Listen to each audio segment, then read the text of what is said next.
তোমরাও কি ইম্পারেটিভ সেন্টেন্সের প্যাসিভ করতে গিয়ে লেট এবং ইউ আর অর্ডার্ড আর ইউ আর অ্যাডভাইস টু কোথায় বসাবো এইটা নিয়ে ভুগছো? তাহলে ঠিক জায়গায় চলে এসেছো। দেখো আজকের পর আর তোমাদের লেট এবং ইউ আর অর্ডার্ড বা ইউ আর অ্যাডভাইস নিয়ে কোনো কনফিউশন থাকবে না। চলো ভিডিওটা শেষ পর্যন্ত দেখো, আশা করছি তোমাদের আর কোনো সমস্যা থাকবে না।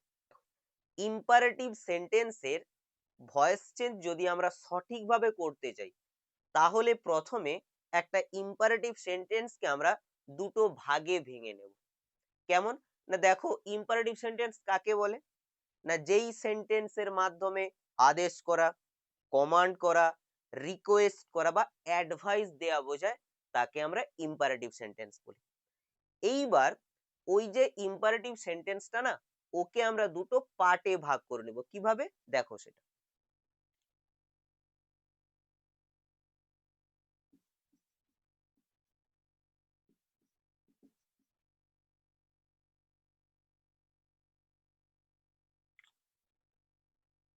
এক পাশে রাখবো কমান্ড অবলিক অর্ডার, অন্যদিকে রাখবো রিকোয়েস্ট আর অ্যাডভাইস।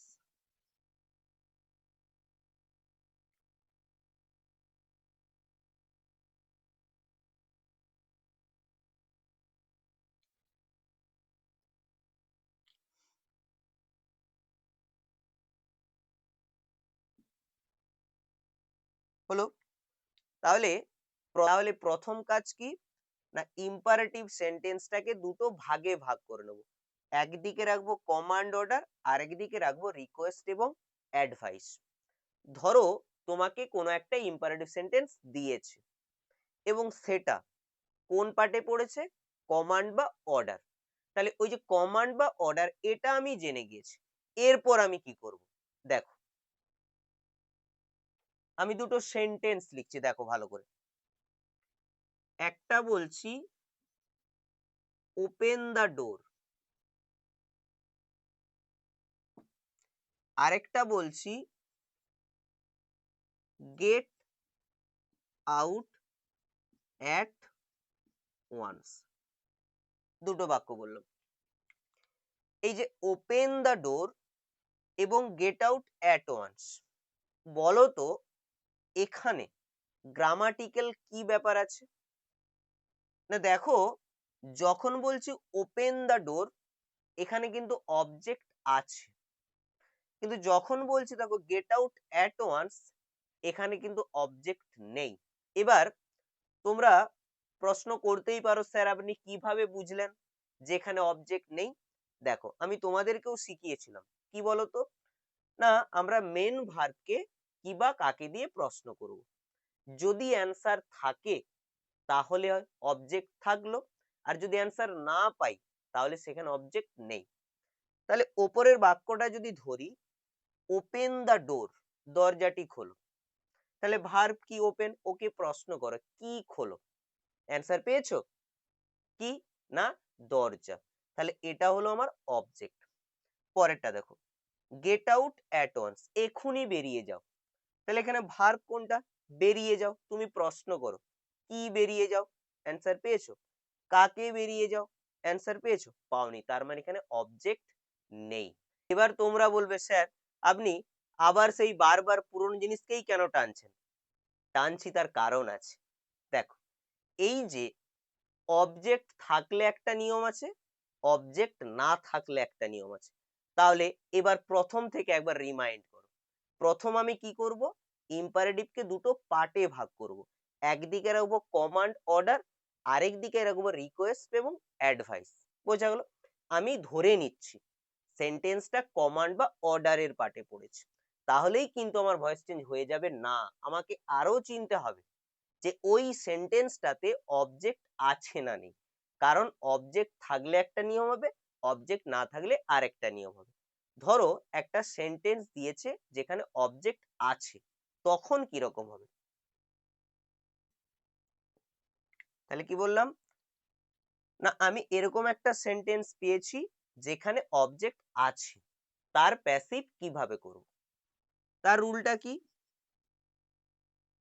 না প্রথমেই আনবো লেট, তারপরেই আনবো অবজেক্ট, তারপরে আনবো বি, তারপরে এম ডট ভি এর পিপি, তারপর হাতের লেখা।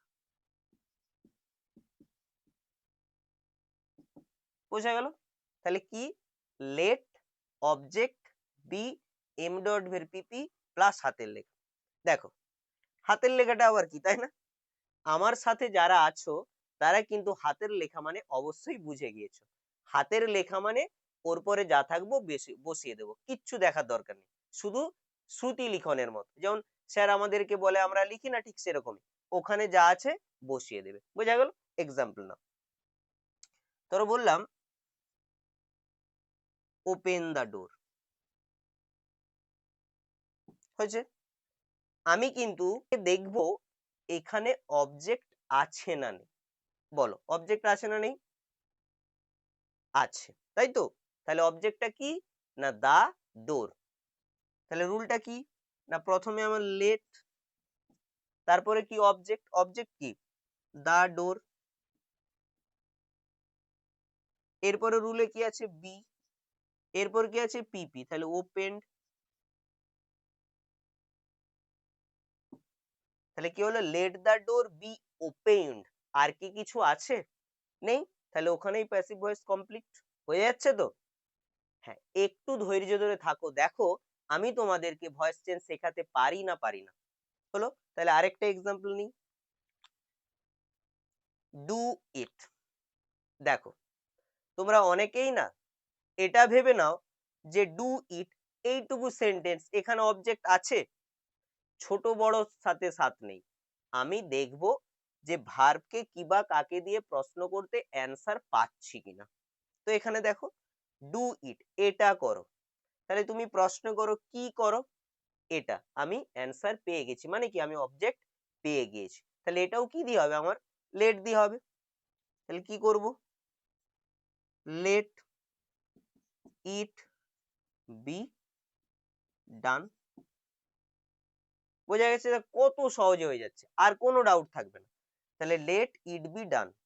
তাহলে আপাতত আমরা কি শিখে গেলাম? যে অবজেক্ট থাকলেই কি হবে? লেট হবে। এটা ঠিক বললাম যে অবজেক্ট থাকলেই লেট হবে? আচ্ছা, ধরো এরকম একটা সেন্টেন্স থাকলো, ওবে ইওর টিচার্স, তাই না? তো দেখো ওবে ইওর টিচার্স, এখানে অবজেক্ট আছে না নেই? আছে। এটা হচ্ছে অবজেক্ট ইওর টিচার্স। তাহলে তুমি কিভাবে করবে? না let your teachers be obeyed, তাই তো? এটাই করবে তো? না এটা ভুল। কেন? না এই যে ওবে ইওর টিচার্স আর ডু ইট, এই দুটোর মধ্যে পার্থক্য আছে। ডু ইট মানে কি? কমান্ড বা অর্ডার বোঝাচ্ছে। আর ওবে ইওর টিচার্স এখানে কিন্তু কমান্ড বা অর্ডার নয়, এখানে কি বোঝাচ্ছে? অ্যাডভাইস। তার জন্য কিন্তু আবার আলাদা রুল আছে। আচ্ছা ওখানটায় পরে যাচ্ছি আমি, আগে কমান্ড বা অর্ডারেই থাকি। তো দেখো তাহলে কমান্ড বা অর্ডারে আমি লেট শিখে গেলাম, কখন? না যখন অবজেক্ট থাকবে। এবার ধর অবজেক্ট নেই, এরকম তো হতেই পারে যে প্রত্যেক সেন্টেন্সেই অবজেক্ট থাকবে, প্রত্যেক সেন্টেন্সে অবজেক্ট থাকবে না, এটা কখনো সম্ভব? অবজেক্ট থাকতেও পারে, আবার নাও থাকতে পারে। অবজেক্ট থাকলে আমরা শিখে গিয়েছি, কিন্তু অবজেক্ট না থাকলে কিভাবে করব সেটাও এখনই শিখব। তাহলে তাহলে কমান্ড বা অর্ডারের নেক্সট পার্টটা কি? না যখন অবজেক্ট দেওয়া থাকবে না, when object is not given, তখন কিভাবে করব? তখন কি করব? না you are ordered oblique you are commanded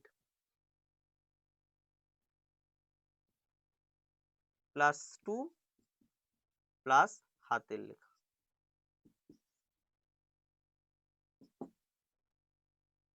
তাহলে কি হলো না, যখন অবজেক্ট দেওয়া থাকবে না তখন আমি কি করব, যদি আদেশ করা বোঝায় ইউ আর অর্ডার্ড করব, যদি কমান্ড করা বোঝায়, কমান্ড মানে নির্দেশ আর অর্ডার মানে আদেশ, যদি কমান্ড করা বোঝায় তাহলে করব you are commanded plus to plus হাতের লেখা। বোঝা গেল? দেখো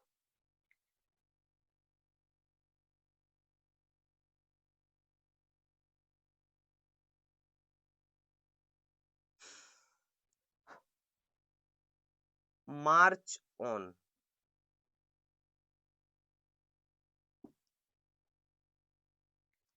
সেন্টেন্সটা লক্ষ্য করো, কি নিয়েছি, মার্চ অন, এগিয়ে যাও। এটা আমরা কখন ব্যবহার করি না, ধরো কোনো আর্মিদের ট্রেনিং হচ্ছে আমরা সেখানে ইউজ করি, কোনো পুলিশের ট্রেনিং হচ্ছে সেখানে ইউজ করি। তাহলে মার্চ অন। এবার আমাকে বলো এখানে অবজেক্ট আছে না নেই?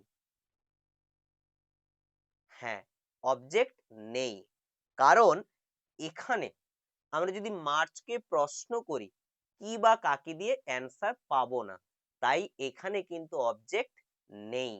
তাহলে অবজেক্ট না থাকলে আমি রুলে কি বলেছিলাম না, অর্ডার বোঝালে ইউ আর অর্ডার্ড, কমান্ড বোঝালে ইউ আর কমান্ডেড, তারপর কি টু প্লাস হাতের লেখা, যেটা দেয়া থাকবে বসিয়ে দেবো। তাহলে এখানে দেখো মার্চ অন কিতে পড়বে, কমান্ড বা অর্ডারে, এখানে আমরা কি করলাম, কমান্ড। এবার অবজেক্ট আছে না নেই? অবজেক্ট নেই, তার রুলটা তাহলে কি ছিল, এক্ষুনি বললাম, তাহলে সেভাবে ভয়েসটা করে নি। তাহলে কি হবে না, ইউ আর কমান্ডেড, এবার কি বলেছি, টু হাতের লেখা মানে ওটাই বসিয়ে দাও, মার্চ অন। ক্লিয়ার? তাহলে you are commanded to march on. তাহলে আজ আমরা কি শিখলাম না, ইম্পারেটিভ সেন্টেন্সে কোথায় লেট বসবে আর কোথায় ইউ আর অর্ডার্ড বা ইউ আর কমান্ডেড। ক্লিয়ার? আচ্ছা, এবার এই দুটো রুলের ওপরে কিছু এক্সাম্পল দিই তোমাদের বাড়ির কাজ হিসেবে, আমাকে তোমরা অ্যান্সার গুলো কমেন্টে অবশ্যই জানাবে, কেমন? চলো তাহলে, তো এই সেন্টেন্স গুলো দিলাম, আশা করছি তোমরা এর সবগুলোই প্যাসিভ করতে পারবে। পরের ক্লাসে আমরা শিখব যে সেকেন্ড পার্টটা রয়ে গেল রিকোয়েস্ট বা অ্যাডভাইস, তার ওপরে কিন্তু আমরা ভয়েস চেঞ্জ শিখবো।